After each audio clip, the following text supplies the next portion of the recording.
Music director DJ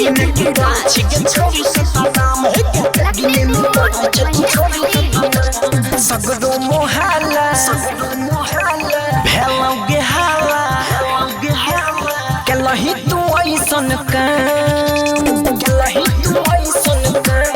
हाँ सगरो मोहल्ला भेलौगे हाला केलही तू कैसन काम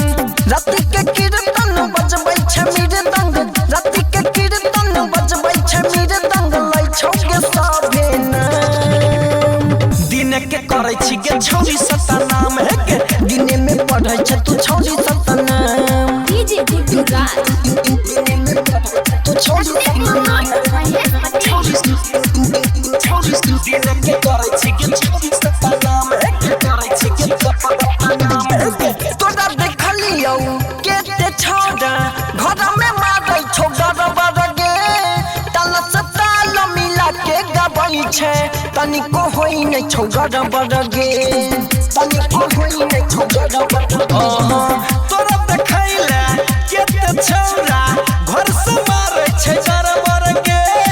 ताल से ताल मिला के गबै छै तनियो नै होई छी कै गरबर गे कुछो नै छौ भूलल कुछो नै छौ भूलल रहै छौ भूलल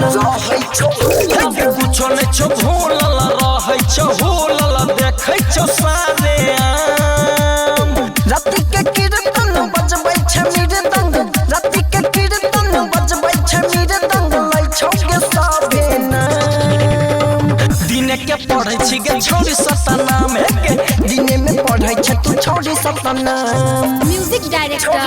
DJ Gujarat दिने में पढ़ै छै तू छौरी सता नाम दिने के करै छी छौरी सता नाम हे गे करै छी रवि रॉक के साथे रहै छै जाने छौ छोड़ा अजैया गे संदीप के माथा फैला भगेलै देखि के तोहर रवैया गे देखि के तोहर रवैया मोनू माइकल के रहै छ साथे जाने छौ छोड़ा अजैया गे राजा के माथा फैल भगेलै देखि के तोहर रवैया गे बोलबै छौ जखने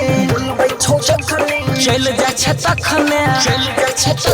गे बोलबै छौ जखने चल जाय छै तखने रहो दुपहरिया शाम